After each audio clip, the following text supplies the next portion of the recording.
Welcome to Christian Education Training. Today, we're pleased to have Beth Ann Hurst. Beth Ann, we are glad to have you here Thanks for having me. at Christian Education Ministries. And Beth Ann, you and I have gone back quite a bit. I've kind of watched you from afar and your ministry there at First Pres Columbia and seen how God has amazingly used you in your ministry. Tell us a little bit, if you don't mind, introduce yourself and what you do and what's going on right now.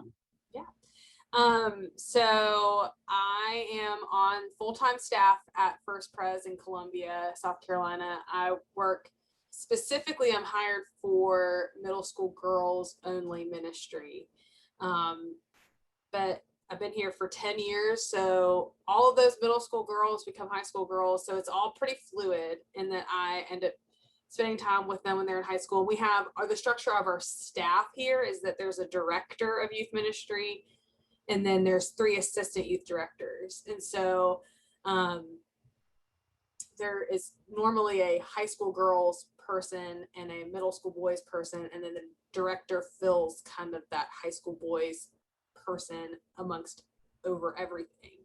So we work together as a team, and with that comes that the high school girls person and I are both full-time, and we work together to serve our covenant kids that are girls from 6th grade to 12th grade. So that my specialty is that 6th to 8th grade range for girls. And I love it. It's great. But that is specifically what I do. All right, now let me show you from my experience. First of all, middle school, I love middle school kids, but boy, middle school girls, definitely, there's a need for mentoring. There's a need for another lady to come by and to, bond and help show these young people Christ. How do you, and this is a tough question I'm going to ask, how do you, is it hard to get people to get there with you and help you with that? Well, I can say that I think that this job is harder to fill than a high school girls or a high school position.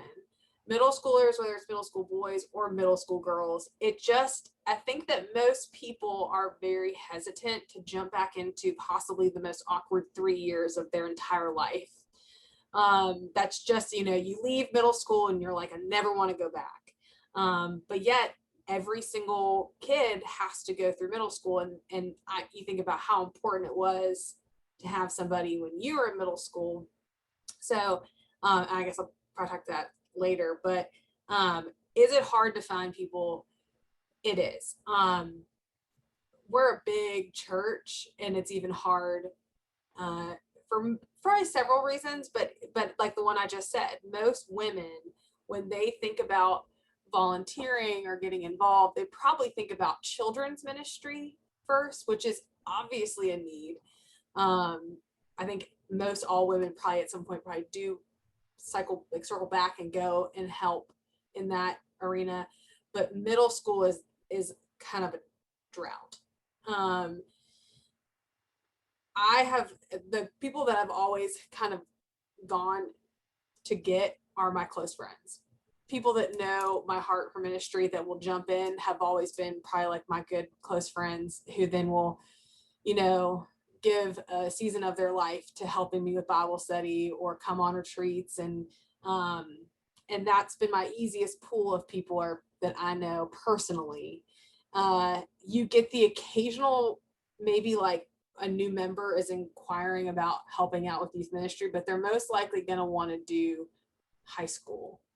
My husband, for instance, married into this, but he would connect better with high school guys than he would middle school boys. And a lot of the times it's that everyone's just nervous, doesn't know what to talk about with middle schoolers, which I don't get. I think they're probably easier to talk to, but that's why that's my own opinion. But Right. I think it is hard to find people. Well, one thing I can tell you this, I know you were exactly right. Middle school age is such an influential age.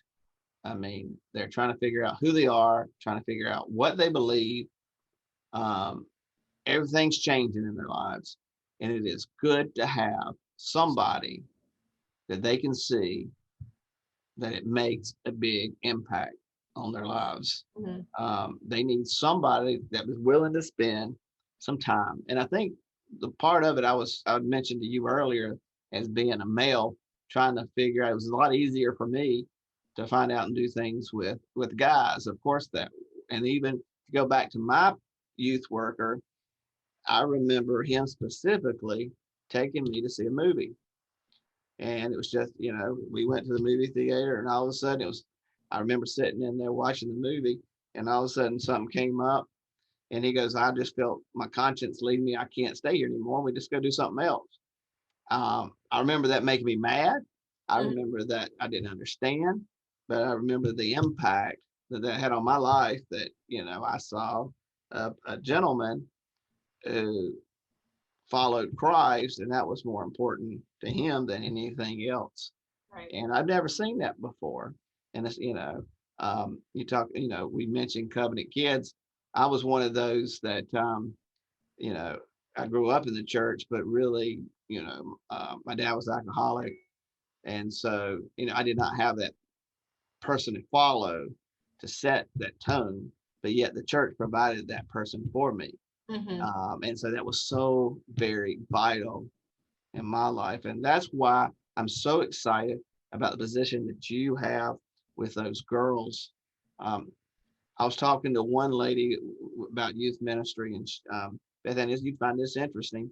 She's an older lady, and she felt like God led her into to help. And she kind of was one of my friends, and I talked her into her. And the young girls flocked to her. Mm-hmm. And she was like, why are they flocking to me? And I said, because they need security. They feel that you're not necessarily their mom's age, but you feel like a grandma to them. That even that and you respect them. And so even that, it just blew me away that it really doesn't even matter what age, right, as long as your heart and your passion is amazing for these kids. Right. One of the things I know that such influence in ladies is, I had one lady that I remember that she would actually call some of these girls to go grocery shopping with her. Now, simple as that. Right. These girls would fight to go grocery shopping with this lady. I love that. That's great. And it was just because they wanted to spend some time. And I got thinking, the lady's got kids. She had a busy schedule, but she says, I go to the grocery store. And she says, that's my time I get to spend with these girls. Yeah. It's like we have some of our students' favorite volunteers, if they're very honest, are older folks. The aging community of our church, I think is what we're supposed to call them now. I don't know. I love them. I'm drawn to them. I learn more from being around them. And I think, the generations that are younger right now and older too, I feel like what we've learned through youth ministry over the past 10 years, especially with middle school, is that they really do crave authenticity. And I think that they can see in somebody, oh, that person is being themselves, they're secure. It's almost like, because there's such a vulnerable time in middle school where they're going through so much change and coming of age in a lot of ways, that their insecurities are weighing heavily on them in a way that you still have them when you're older, but it's just so raw in middle school that when they come into contact with someone who's older, who loves Jesus, who has security in him, they are going to be drawn towards it. They care. Like, I can think of several people off the top of my head here who have had such an impact over, honestly, decades, because they are authentic. They're not trying to be something they're not. Now, that still doesn't mean that they don't try to get to know the things that the kids are into. Like, things are, I've had to learn to get to know some of the random activities that some of our kids love to do that I have no desire to do. I have no interest. But I find myself listening to, I learned a lot about K-pop in the past few years, because there is a surge of an interest in that. Don't like it, but now I have a knowledge so I can like get to know some of these other girls that are into it. And then there are girls who are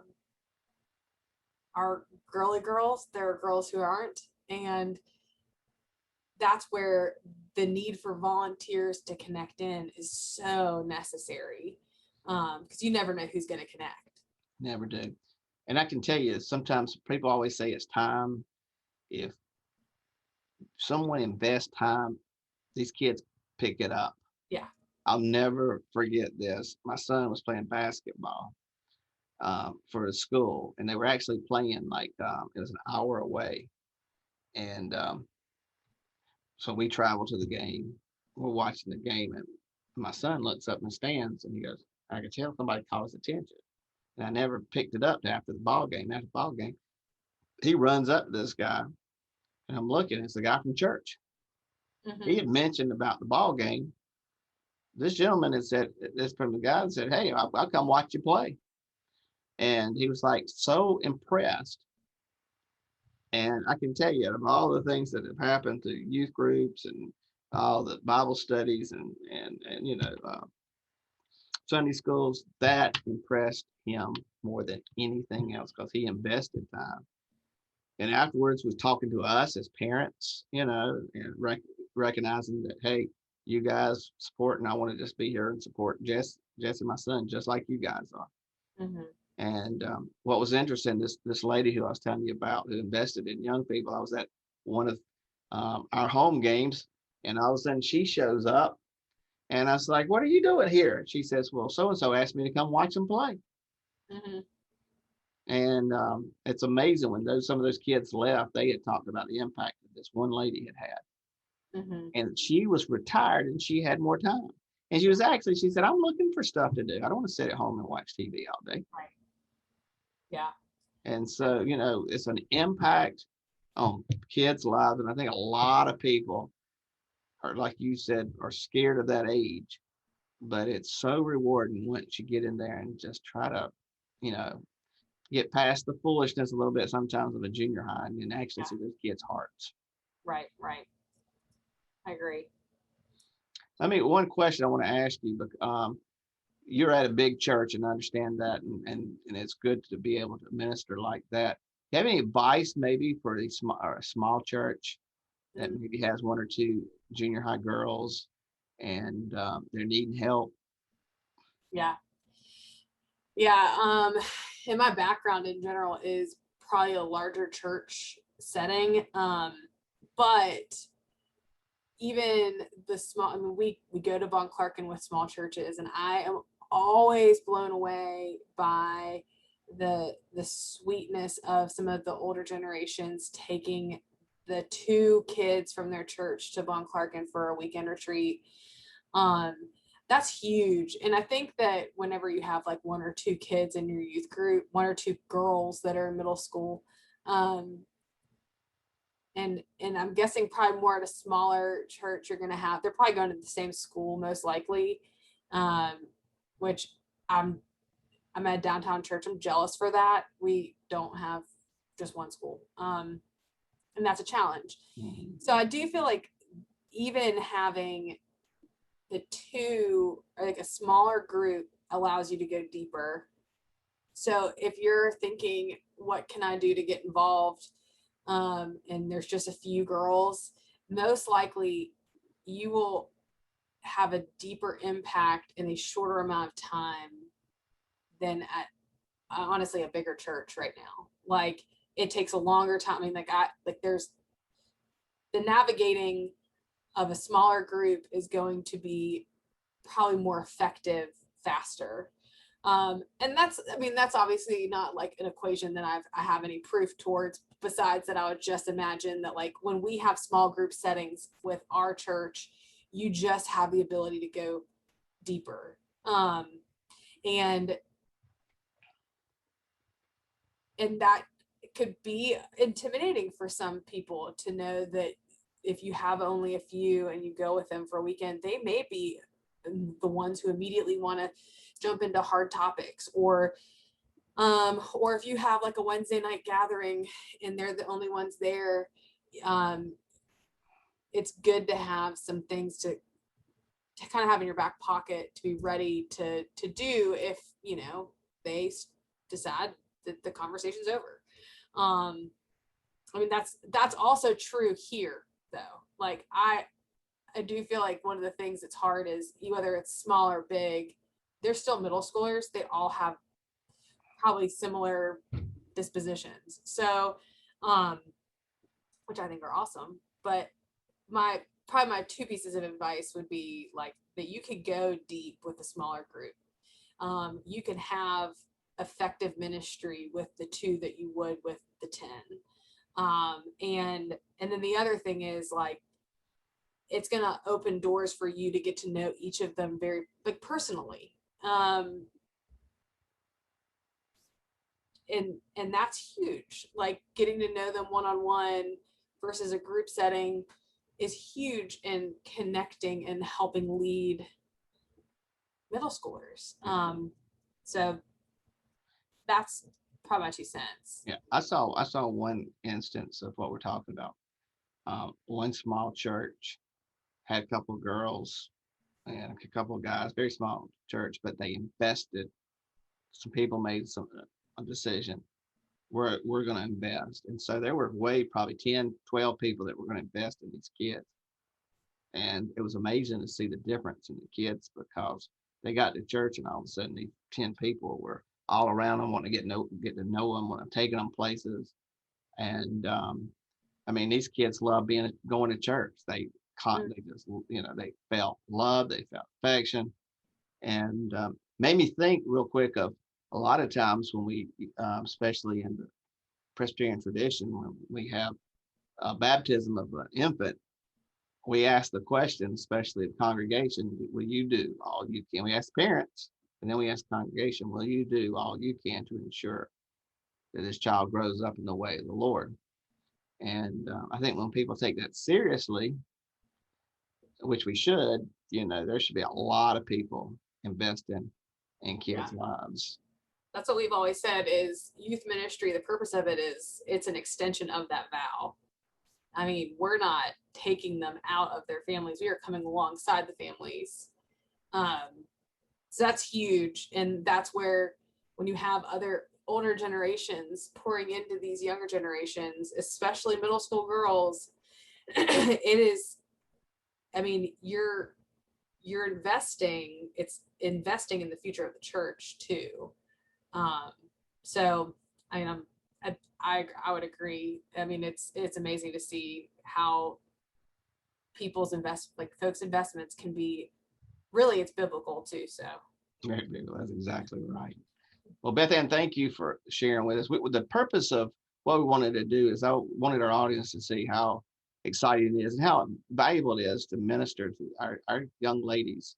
Need godly mentors. They need godly ladies to come by and to show them and what it means to live a godly life. I thank you for your showing us the example to do that. And if there's anybody that would have a question on for Beth Ann, I'll be glad. I'm gonna put up her email here in just a couple of minutes. But Beth Ann, thank you for your help, and thank you for the ministry that you have there, and for being so passionate. I know as we were talking, you said you'd be glad to do this because you're wanting to see ministry throughout the denomination. So thank you so much for your heart and your passion for all you do. no problem.